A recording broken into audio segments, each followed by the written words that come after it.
คนเด้อสบายดีพี่น้องสบายดีปีใหม่ลาวและไทยเนาะมื้อนี้เนาะน้องบอมน้องยูสิพาทุกคนไปส่งน้ำพระเนาะตอนนี้เฮาก็สิมาเฮ็ดเครื่องเฮ็ดน้ำไปส่งพระเนาะพี่น้องเฮ็ดน้ำหอมเนาะน้ำนี่เฮาก็ได้ไม่ไหม้เลยทุกคนแล้วก็สิมาเอาดอกไม้ใส่เนาะนี่แบบนี้เนาะแล้วก็เอาคิมินนี่บ่ฮู้ว่าบ่อนอื่นเขาเจ้าเอาคือกันบ่แต่ว่าน้องแฟดนี่นะเอาคิมินเฮ็ดคิมินไปส่งน้ำพระทุกปีเนาะน้องเนาะและมื้อนี้เนาะเฮาสิพาทุกคนไปเบิ่งบรรยากาศอยู่ในหมู่บ้านเนาะว่าจะคึกคืนเป็นจังได๋เนี่ยเนาะน้องอยู่เนาะจะคึกคืนแฮงบ่เพราะว่าสงกรานต์ปีสุดท้ายแล้วทุกคนเอ้ยมื้อสุดท้ายแล้วทุกคนสิคึกคืนสำใดหมู่บ้านน้องแฟดเนาะแต่ละปีจะขูดเอาพี่น้องปีนี้ก็เลยปีนี้บ่มีไม่ขูดบ่ได้เอ็ดปีนี้เฮาก็เลยซอยเอาใส่แบบนานนี่เลยเนาะลูกค่ะนี่ก็เข้าเกิน ตอนนี้เฮาก็มาเฮ็ดน้ำพระอยู่เหือนเก่าเนาะพี่น้องเอาสิมาส่งน้ำพระอยู่ในบ้านพี่เด้อพ่อบ่อยู่ใส่อีกเนาะใส่อีกก็ได้โอ้เกือบตัดเอาไปเลยโอเคพอแล้วสมินะหอมเร็วหอมได้คิมินเหลืองอันนี้นะพี่น้องไปเดี๋ยวเราก็สิไปส่งน้ำพระกันเนาะทุกคนเนาะอันนี้ก็คือหมู่บ้านน้องแฟดเนาะทุกคนเนาะเป็นหมู่บ้านน้อยๆ60 ปลายหลังคาเนาะเงียบเหงาแท้มากโอ้ครับสาวน้อยเลยสาวน้อยลินน้ำธรรมดามากคนรุ่นใหม่เดี๋ยวนี้นะเพื่อนเอ็ดควันบุญบานอยู่นี่เฮ็ดควันผู้เฒ่าหมู่บ้านน้องแฟดนี่ทุกๆปีเพื่อนสิเฮ็ดควันเนาะทุกคนเนาะแม่เฮ็ดควันให้ผู้เฒ่าอยู่ในบ้านเนาะให้อยู่ดีมีแฮงเป็นห่มโพห่มใสให้ลูกหลานบ้านพลม่วงเพิ่นก็มาโฮดเดอยู่พุ่นเขาคิดว่ามีแต่เฮาเพิ่นก็มาเนาะบุเข้าใจกันเพิ่นไปนั่งอยู่ซื่อที่บอกจับไหมจะเอาผ้าเปียงก่อนอันนี้ก็เป็นวัดบ้านผลม่วงเขาเด้อพี่น้องเด้อบรรยากาศก็สิประมาณนี้เลยจักมาเอาสวยน้องคือกลมแม่นคนก็บ่ค่อยมีละปกติเขาเจ้าสิมาฮดตอนเช้าเฮานี่มาตอนสวยๆนิดนึงละทุกคนเดี๋ยวสิไปขอดอกไม้เพิ่นมาฮอดก่อนตอนนี้เฮาก็มาฮอดวัดแล้วทุกคนน้องบอมก็ไปปิดดอกไม้มานี่เอาไปฮดน้องบวมเนาะจริงขนาดให้จริงขนาดเอาจอกได้มาฮดแล้วเขาจึงสิได้เอาน้ำพระอยู่กองขนาดเป็นลูกหัวพร้อมแล้วเขาบ่มีจอกยางนะทุกคนไปเดี๋ยวสิพาทุกคนไปฮดน้ำพระอยู่วานผลม่วงเขาก่อนหาก็ได้มาทุกคนเพิ่นให้ขึ้นไปฮดถึงได้บ่ได้สิเป็นหยังเอาไปห่มถึงก่อนบ่ได้สิลงกองแล้วลงกองก่อนก็ได้เนาะขึ้นถึงก่อนนะถึงก่อนก็ได้เนาะน้องมาหดน้ำพระแล้วกันเด้อส่งน้ำพระ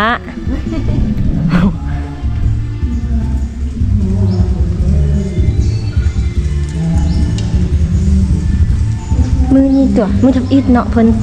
หวดให้ครูบาเนาะเพิ่นส่งให้ครูบาวันละหวดอยู่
ลงไปฮดพระน้อยเนาะทุกคนเนาะ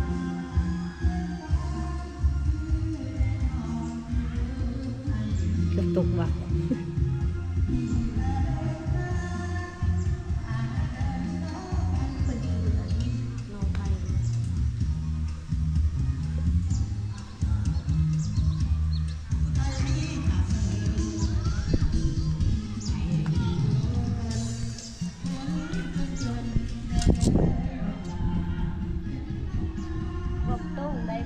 ได้เอาดูวันตู้บ่ฮู้ว่าสิเอาอย่างตู้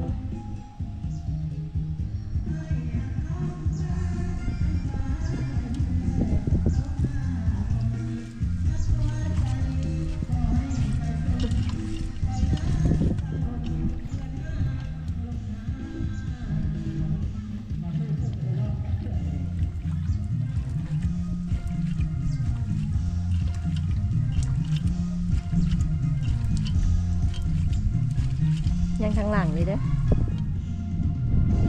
บ่แม่น ยังพระแม่ธรณีอยู่ทางหลังคุณยังข้างล่างเราก็โอ้ไปข้างล่างเนาะล่างวัดอันน่ะมันมีพระดีเพิ่นยังมีพระอยู่เลย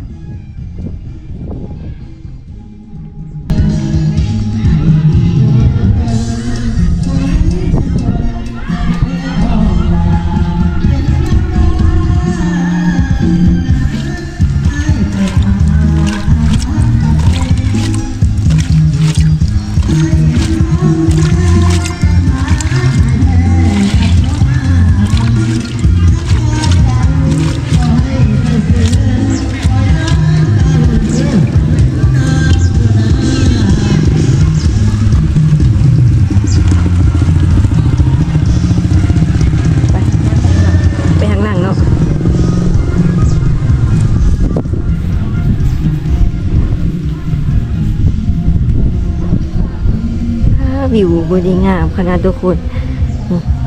ปัดน้องแฟดนี่ตื่นมานี่เห็นวิวงามขนาดเลยแหละป้ามือนี้กระทงฟ้าสดใสล้างธาตุเนาะล้างธาตุค่ะอันจากตู้ล่างข้างหลัง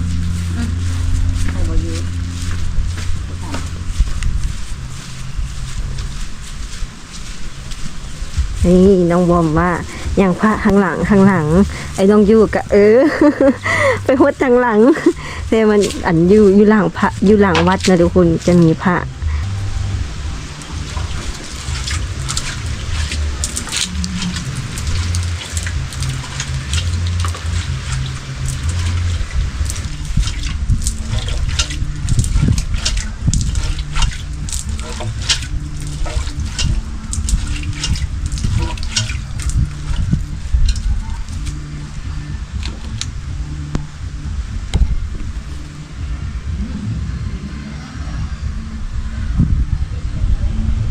ตอนนี้น้องบอมกับน้องยูก็ได้ส่งน้ำพระแล้วนะทุกคนเดี๋ยวเฮาสิพาทุกคนไปเลาะบึ้งหมู่บ้านของเฮาเนาะว่าสิคึกคืนซ้ำใดพี่น้องอันนี้ก็คือได้ยินเสียงเพลงนี่นะแม่นเพิ่นเฮ็ดขวัญให้ผู้เฒ่าอยู่หมู่บ้านน้องแฟดเนาะทุกคนเนาะเดี๋ยวเฮาสิพาทุกคนไปบึ้งเนาะทุกคนเนาะว่าหมู่บ้านของน้องแฟดตอนนี้ก็คือมีวัยรุ่นเด็กน้อยยังคึกคืนคือสมัยเอื้อยอายเพิ่นบ่เนาะทุกคนเนาะสมัยเฮาก็คือว่ายังคึกคืนเด้เนาะหรือว่าเป็นปีนี้จะเป็นนำเฮาเท่าเด้บ่เนาะ คือแบบเงียบๆเนาะทุกคนเนาะก็มีก็สิเป็นแบบวัยรุ่นเด็กน้อยประมาณมัธยมเนาะบ่เนาะประถม วัยรุ่นประถม แลนอยู่เป็นตาม่วนได้สมัยเฮานะตอนนั้นเนาะสำนั้นน่ะสมัยนี้ท่านบ่ค่อยอยากมีบันไดเลยเด็กน้อยเลาะกลางทางนี่อู้ตะกี้นี่ย่างผ่านหมู่บ้านนี่บ่ได้ทุกคนนำ4นะซัดซื้อกันอู้เป็นตะมวนขนาดเลยแต่ละปีนะตอนเฮายังน้อยเนาะแล้วยื้อมารู้สึกว่าเงียบๆเนาะดูน้องบอมเนาะย่างเขาไปเอาน้ำไปฮอดเพิ่นฮอดอยู่ในเหือนพุ่น สิว่าอีหยังหานไม่ตุทีอันซี่หันจนค่ายบ่ทันบ่ซี่จนบ่มีค่ายไปตอนนี้เราก็สิพาทุกคนไปเลาะบึ้งบรรยากาศอยู่บ้านแฟตอนเฮามาด้านนี้เด้อทุกคนเด้อแล้ววันนี้เฮาสิออกไปด้านนี้บัดนี้เนาะ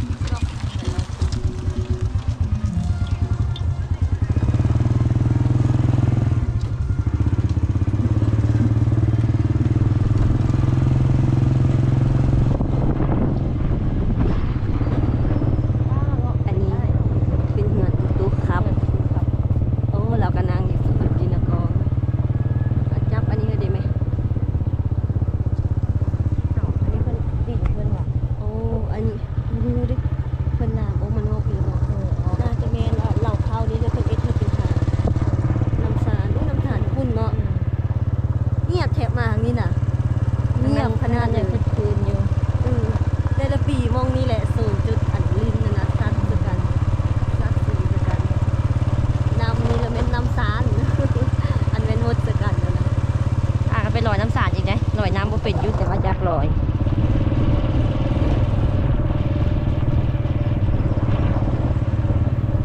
เงียบเนาะก็เงียบบางบ้านบ้านน้อยเด่นนะทุกคนต้นหลายแล้วคนก็ไปเฮ็ดขวัญนั่นแหละเนาะผู้เฒ่าแก่ก็บ่ค่อยมีปานใดจุ่มอยู่บนไหนบนหนึงเมาแล้วได้นี่เนาะเอาจริงเนาะเมาแล้ววะน้ำพระมาเว้ยน้ำพระกันไปส่งน้ำพระทุกคนแต่ละคนเนาะจะสิมีบางบ่อนลิ้นแล้วก็บ่ลิ้นประมาณนี้บ่อนลิ้นแดบ่อนบ่ลิ้นแดประสงค์ประสานกันไปล็อกประตูกันบ่เฮาล็อกประตูงานก่อน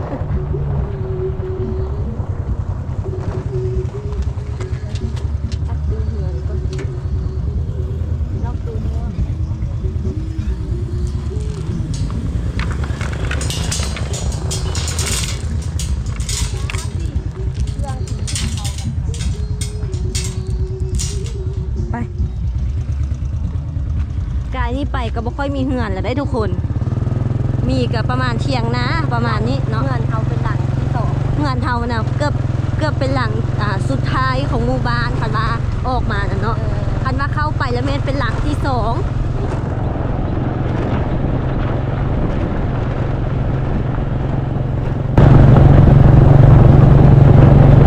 เอาคิมิดละอันนี้ก็สิเป็นนอกทางแล้วทุกคนเนาะหลังจากที่ออกมาในบ้านอันนี้ก็เป็นนอกทางนี่แหละสามแยกนี่แหละคนซุ่มหนุ่มนะสามแยกเข้าในบ้านแล้วก็สามแยกออกบ้านเนี่ยทุกคนแต่ละปีไม่คือคืนขนาดเลยปีนี้นะเนาะปีนี้บ่ค่อยปานเลยผู้เด็กก็เงียบเงาคนก็มีลูกมีผัวมาเลยปีนี้มีผู้เด็กก็มีลูกมีผัวแล้วบ่ค่อยลิ้นก็เด็กก็ไปรุ่นกันน้อยแด่บ้านเขาช่วงนี้เนาะเจ้าก็ไปเฮ็ดเวียกอยู่ต่างท้องต่างประเทศต่างแห่งบางคนก็ไปอยู่ต่างแห่งตอนนี้น้องยูก็ได้มาฮอดเหือนแล้วเด้อเนาะพาทุกคนไปส่งน้ำพระเนาะทุกคนเนาะแล้วก็ไปเลาะบึงหมู่บ้านน้องแฟดเนาะก็คือหมู่บ้านน้องแฟดเป็นหมู่บ้านที่มี60 ปลายหลังคาเหือนเนาะทุกคนเนาะเป็นหมู่บ้านน้อยเนาะปีนี้รู้สึกว่าเงียบทุกคนเงียบแหงแต่ละปีนี่แบบโอ้โหกายทางนี่แบบหดน้ำสกันสุดซาดอยู่เลยทุกคนเนาะปีนี้รถก็บ่ค่อยเที่ยวปานใดทุกคนแต่ละปีนี่แม่อู้บึ้นอยู่ปีนี้หันกะโดนเห็นคันนึงจังซี่นะทุกคนมันบ่คือแต่ละปีนะแต่ละปีแบบรู้สึกว่าคึกคักแหงพี่น้องปีนี้นะรู้สึกว่าผู้ใดก็อยู่เฮือนไผอยู่เฮือนมันเนาะแล้วก็ส่วนหลายก็มีแต่ผู้เฒ่าอยู่หมู่บ้านน้องแฟดนะทุกคนวัยรุ่นเขาเจ้าก็ออกไปลิ้นอยู่แบบต่างเมืองบางคนก็ไปเฮ็ดเวียกอยู่ต่างประเทศบ่ได้กลับจังซี่นะเนาะทุกคนเนาะมันก็เลยว่าเงียบแต่ทุกคนหมู่บ้านน้องแฟดนะก็มีแต่ผู้เฒ่าแล้วก็เด็กน้อยขึ้นใหม่บ่หลายคนซ้ำเด็กน้อยขึ้นใหม่ก็สมัยน้องแฟดยังน้อยๆแม่ม่วนขนาดเลยทุกคนแบบหดน้ำจังกันจังซี่นะลิ้นน้ำสีมีผู้ใดเคยเป็นได้ลิ้นสีนะทุกคนป้าม่วนแหงสมัยนั้นหั่นบ่คือสมัยนี้แบบเงียบแหงทุกคนเงียบขนาดเลยน้องแฟดอย่างว่าป้าปีนี้คือแบบเงียบผิดปกติอีหลีเลยพี่น้องผู้ใดก็บ่ค่อยออกมาหากันนะแต่ละปีนี้เป็นจุดนี่หดน้ำซาดจะกันนี่ม่วนคึกคักแหงอยู่หมู่บ้านก็เฮ็ดขวัญให้ผู้เฒ่าเนาะทุกคนเนาะผู้เฒ่าผู้สูงอายุเฮ็ดขวัญมัดแขนให้ผู้เฒ่าอยู่ดีมีแฮงเป็นโฮมโพโฮมใส่ให้ลูกให้หลานนะทุกคนก็มีแต่เฮานั้นแลลิ้นก็ได้เนาะพี่น้องเนาะก็คือมื้อนี้น้องยูก็บ่ได้ไปคือเก่าจังสิว่าแหละทุกคนจักสิไปลิ้นนำไผมันเงียบเกินไปนะผู้ใดก็สู้น้องแฟดนี่ก็เอาผัวหมดละเหลือแต่น้องแฟดนี่แหละพี่น้องเอ้ยยังขึ้นขานอยู่นี่ยังบ่มีผู้ใดมาจีบมื้อนี้ก็แต่งตัวอยู่เหือนลาบ่ได้ไปใส่ดอกทุกคนแต่งตัวแล้วก็อยู่เหือนลิ้นปีใหม่นะพ่อแม่คือเก่าทุกคนเอ้ยแต่ละปีนี้บ่ค่อยได้ออกไปใส่ดอกน้องแฟดนะได้แต่ลิ้นอยู่เหือน คันว่าเอื้อยอายมากะลิ้นนำเอื้อยอายจังซี่ปีนี้เอื้อยอายก็บ่มาเนาะพี่น้องเนาะบ่มาแต่น้องแฟดปีนี้ก็ได้เอื้อยก็ไปบ้านแม่ย่าอายก็อยู่บ้านไปบ้านแม่เฒ่า อย่างสิแหละทุกคนคนมีผัวกับคนโสดเนาะ คนโสดคนอื่นนะเขาเจ้าเป็นเลาะลิ้นโอ้ยพับดึงดังวัดน้องแฟดคนโสดอยู่บ้าน โอเคทุกคนคลิปนี้เฮาก็สิลาทุกคนไปก่อนเด้อเนาะคลิปนี้ก็พาทุกคนไปส่งน้ำพระแล้วก็เลาะเบิ่งบรรยากาศอยู่หมู่บ้านเนาะทุกคนเนาะหมู่บ้านอื่นก็อาจจะลิ้นแด่เนาะทุกคนเนาะก็บ่ค่อยมีไผไปหาไผดอกผู้ใดก็แบบอยู่แต่เฮือนจังซี่โอเคสำหรับคลิปนี้น้องอยู่กับศิลาทุกคนไปก่อนเด้อจังใดก็ขอฝากทุกคนกดไลค์กดแชร์กด Subscribe เพื่อเป็นกำลังใจให้ครอบครัวน้องแฟดเด้อสำหรับคลิปนี้ขอตัวลาไปก่อนเด้อทุกคนเนาะบ๊ายบาย